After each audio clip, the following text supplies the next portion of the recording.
Pemirsa, jembatan Indiana Jones di Tanah Toraja, Sulawesi Selatan yang membahayakan warga ditutup dan dibongkar petugas. Warga pun dilarang melintas hingga proses perbaikan rampung.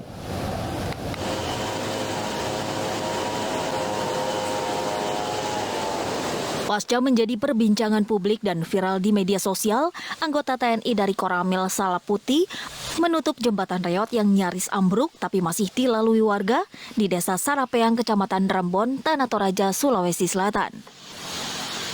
Selain ditutup, TNI dan warga juga membongkar lantai jembatan yang sudah lapuk. Penutupan dilakukan sebagai upaya pencegahan dini kemungkinan timbulnya korban.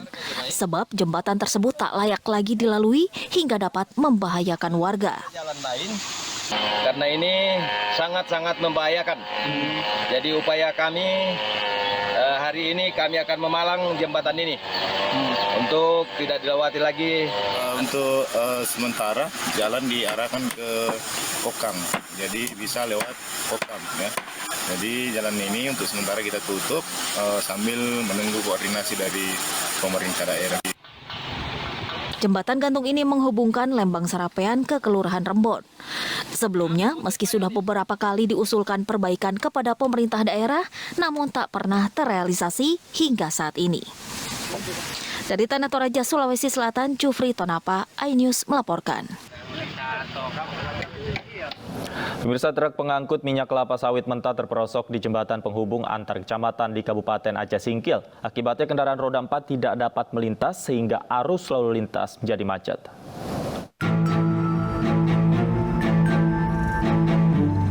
Truk pengangkut minyak kelapa sawit mentah atau CPO terperosok di jembatan Handel yang merupakan akses utama penghubung Kecamatan Gunung Meriah menuju Kecamatan Singkohor dan Kecamatan Kota Baharu. Selain karena kondisi jembatan yang memang sudah rusak selama bertahun-tahun, berat truk CPO yang diperkirakan mencapai 20 ton juga menjadi penyebab mobil tangki terperosok. Kejadian ini menyebabkan kendaraan roda 4 tidak dapat melintas dan menyebabkan kemacetan. Ini jembatan dulu kan jembatan antara transmigrasi kapasitasnya hanya 8 ton, sementara yang membuatnya sekarang sudah mencapai 20 ton. Jadi kondisi jembatan ini rusaknya ini sudah berapa lama dan apakah sudah ada perhatian dari pemerintah daerah? Kalau untuk perhatian dari pemerintah sampai sekarang belum ada. Hanya perusahaan yang membetuli dan hanya lubang yang betuli. Memang pemerintah sudah ada membangun jembatan, tapi kita tidak tahu kapan untuk dilanjutkan jembatan yang lagi dibangun saat ini. Sementara itu, pemerintah daerah Aceh Singkil telah lama mengerjakan jembatan baru di samping jembatan lama, namun hingga saat ini pembangunan jembatan masih belum selesai. Dari Kabupaten Aceh Singkil, Aceh, Suparman Munte, iNews melaporkan. Kepala Staf TNI Angkatan Darat Jenderal TNI Dudung Abdurrahman meninjau harga minyak goreng di Pasar Kramat Jati, Jakarta Timur. Kasat mendapati harga eceran tertinggi minyak goreng curah masih mencapai Rp18.000 per liter.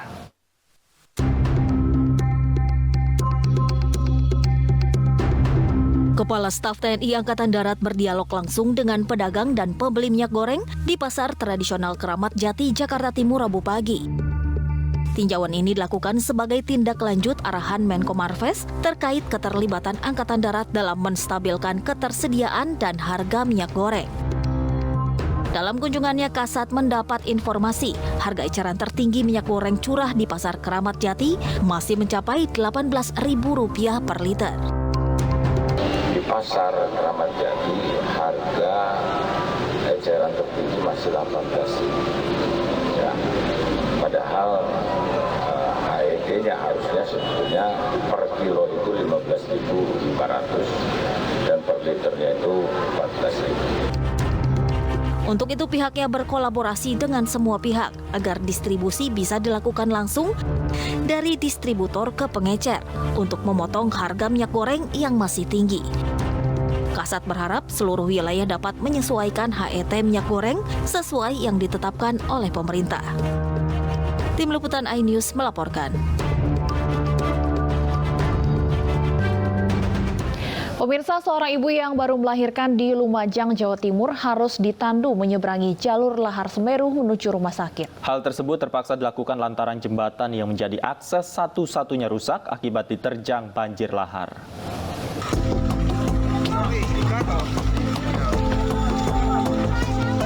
Puluhan warga bersusah payah menggotong seorang ibu bernama Rizka yang baru melahirkan untuk dibawa ke rumah sakit dengan menyeberangi jalur aliran lahar Gunung Semeru di Dusun Sumber Langsep, Kecamatan Candipuro, Lumajang.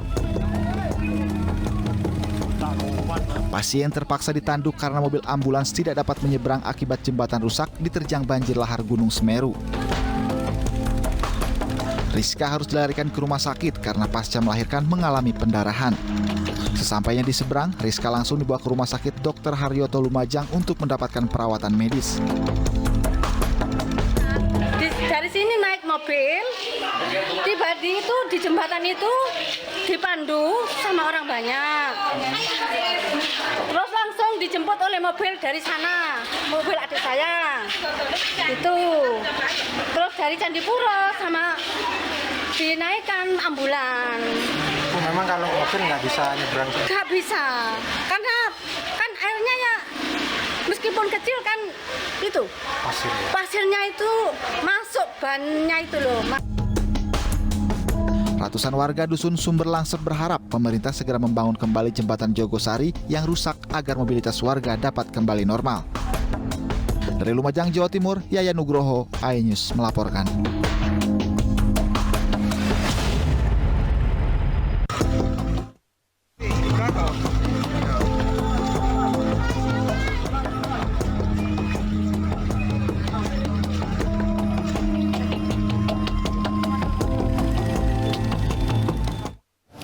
Pemirsa, seorang jambret di Kabupaten Kediri, Jawa Timur ditangkap polisi setelah sempat menjadi bulan-bulanan warga. Sementara di Pandeglang, Banten, seorang pemuda ketinggalan motornya karena ketahuan mencuri di warung sembako.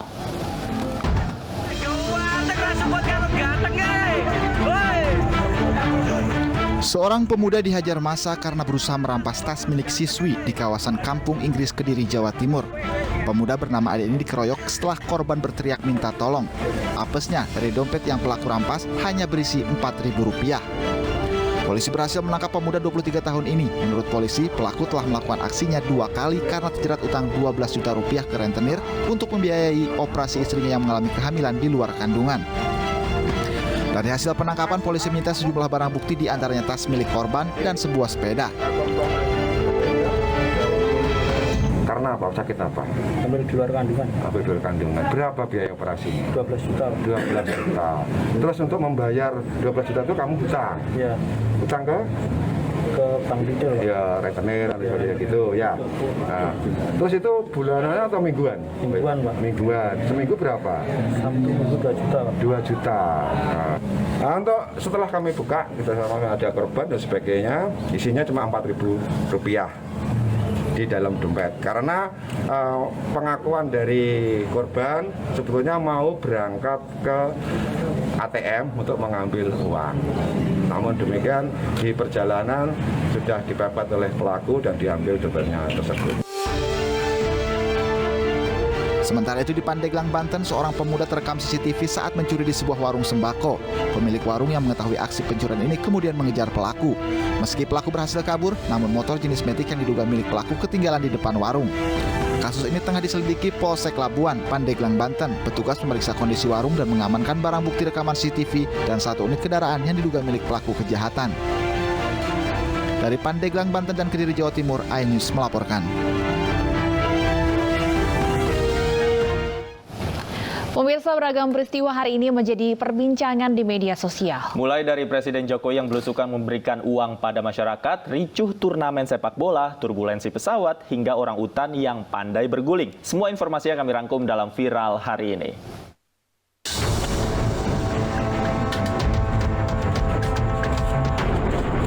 Sebuah video Presiden Jokowi belusukan ke rumah warga di ND, Nusa Tenggara Timur viral di media sosial.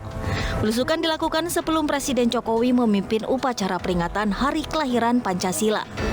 Dalam belusukan itu, Presiden mengenakan jaket berwarna merah bertuliskan G20 dan memberikan bantuan senilai Rp5 juta kepada warga Winirai, Kelurahan Kelimutu, ND, Nusa Tenggara Timur. Momen kunjungan Presiden ini diunggah di akun Instagram Andreli_48.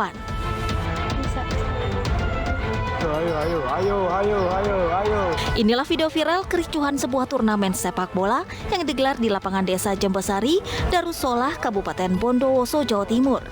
Di dalam video terlihat puluhan supporter terlibat saling pukul dengan pemain sepak bola dan juga sang wasit. Aksi kejar-kejaran dan saling tendang mewarnai peristiwa ini. Sejumlah supporter terlihat masuk ke lapangan dan langsung mengejar seorang pemain sepak bola dan langsung melakukan tindakan pengeroyokan. Belum diketahui penyebab kericuhan ini, namun video berhasil menyita perhatian warganet.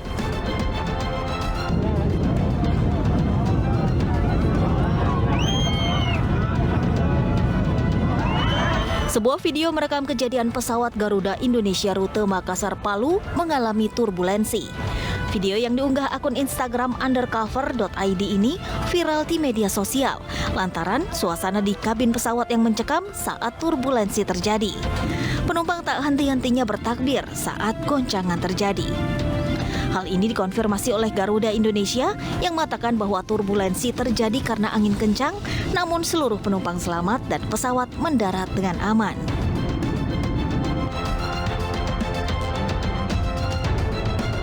Aksi orang utan yang jago koprol meramaikan jagat maya. Dalam video yang berdurasi 15 detik ini, terlihat orang utan bernama Satria melakukan koprol beberapa kali.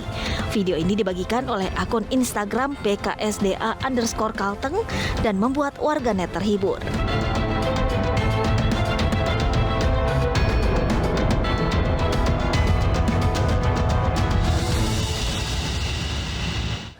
Pemirsa, kita kembali ke informasi mengenai ibu hamil yang ditandu menyeberangi lahar Semeru dan sudah bergabung bersama kami melalui sambungan telepon Bapak Mahmudi, Kepala Desa Jugosari. Selamat sore, Pak Mahmudi.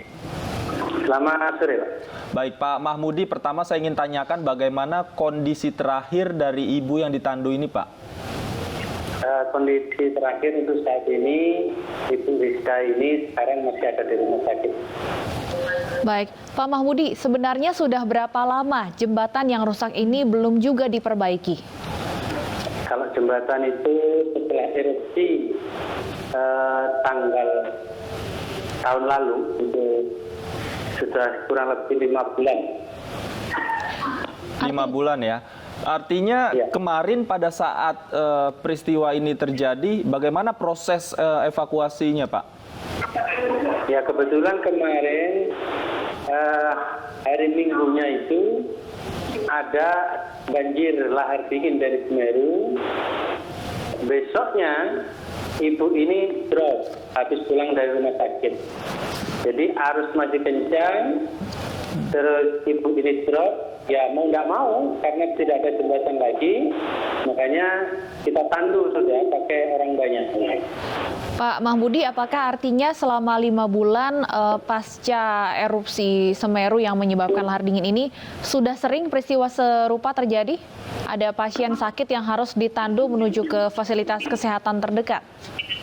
Ya, sangat sering sekali gitu. Jadi kita sudah mengimbau kepada masyarakat untuk warga sumber langsep yang sakitnya perlu perawatan berkelanjutan untuk tidak pulang ke rumahnya karena masih terisolir. Jadi kita sediakan tempat apakah di balai desa atau di rumah saudaranya. Yang apabila dibutuhkan sewaktu-waktu untuk pengobatan atau penyakitnya kambuh, tidak harus melewati jembatan yang tutup. Artinya jembatan ini memang satu-satunya akses jalan, Pak. Tidak ada pilihan jalan lain lagi ya, Pak? Ya kalau dari sini memang tidak ada satu-satunya ya jembatan ini. Berapa lama durasi perjalanan dari rumah warga untuk menuju ke rumah sakit, Pak? Kalau ke Puskesmas kurang lebih 1 jam. Kalau untuk menuju ke rumah sakit, Pak? Kalau ke rumah sakit umum Haryoto Lumajang itu kurang lebih 3 jam. Oke, Pak, apakah sudah mencoba untuk berkoordinasi dengan pihak terkait atau pemerintahan terkait solusi mengenai hal ini, Pak? Karena tadi Anda katakan sudah biasa warga di sana memang yang sakit harus sulit begitu menempuh jalan. Sudah kami koordinasikan setiap ada kejadian. Apakah itu murid-murid yang mau sekolah, yang setiap hari sekolah harus digendong, kadang kalau ada ekskavator kita pakai ekskavator, orang sakit, apalagi ada warga Sumber Langset itu yang meninggal, itu sudah kita keluarkan kepada pihak terkait, khususnya kepada pemerintah daerah, pemerintah provinsi, melalui jajaran terkait kita sudah koordinasikan. Termasuk kemarin ibu melahirkan ini yang ditandu, kita sudah koordinasikan kepada pihak-pihak terkait. Lalu apa respon atau solusi yang ditawarkan oleh pemerintah daerah maupun pemerintah provinsi? Sementara ini jawaban dari beliau, khususnya dari Semeru yang mempunyai bangunan tersebut, mengatakan bahwa pembangunan ini adalah pembangunan untuk tahap kedua. Pembangunan tahap kedua artinya masih akan dibangun, Pak, ya? Iya, nanti dibangun. Kalau input terakhir yang saya dengar dari pihak Semeru, itu paling lambat bulan Agustus itu sudah dibangun. Bulan Agustus baru akan mulai pembangunan. Dan berapa lama kira-kira pembangunan ini akan memakan waktu, Pak? Kalau dilihat dari panjangnya putusnya jembatan, kurang lebih paling lama 3 minggu selesai. Oke, 3 minggu selesai, namun pembangunan baru akan dilakukan bulan Agustus. Sementara bagaimana upaya perangkat desa untuk mengantisipasi hal serupa terjadi kembali, Pak? Kemarin kita sudah lakukan bekerjasama dengan Adikarya, melalui PUPR juga. Untuk jembatan yang putus itu kita bruk, jadi kita jadikan jembatan. Tapi baru 1 hari kita bikin, sorenya sudah kena banjir lagi. Ini sudah beberapa kali terjadi. Baik, Pak Mahmudi, apakah ada yang ingin Anda sampaikan kepada dinas ataupun pihak terkait? Apakah itu solusi untuk sementara waktu yang lebih permanen ataupun juga pembangunan yang dipercepat? Silakan, Pak Mahmudi. Mohon kepada Bapak-Bapak jajaran pemerintah di atas yang terkait dengan permasalahan pembangunan ini, mohon untuk segera dilaksanakan pembangunan ini agar masyarakat kami di situ yang sebanyak 125 kakak atau 470 jiwa ini tidak terisolir lagi. Mohon segera untuk dibangun bagaimanapun caranya agar masyarakat ini tidak terisolir, biar pendidikan, perekonomian, dan yang lain-lain ini juga bisa berjalan dengan baik. Baik, kita harapkan bersama pembangunan jembatan cepat terrealisasi agar tidak mengganggu aktivitas masyarakat. Terima kasih Bapak Mahmudi, Kepala Desa Jugosari, sudah bergabung bersama kami di iNews Sore. Selamat sore. Pemirsa, ratusan warga berebut gunungan tumpeng yang berisi aneka bahan pangan hasil bumi di hari lahir Pancasila di Kota Blitar. Usai jeda kami segera kembali, tetaplah di iNews Sore.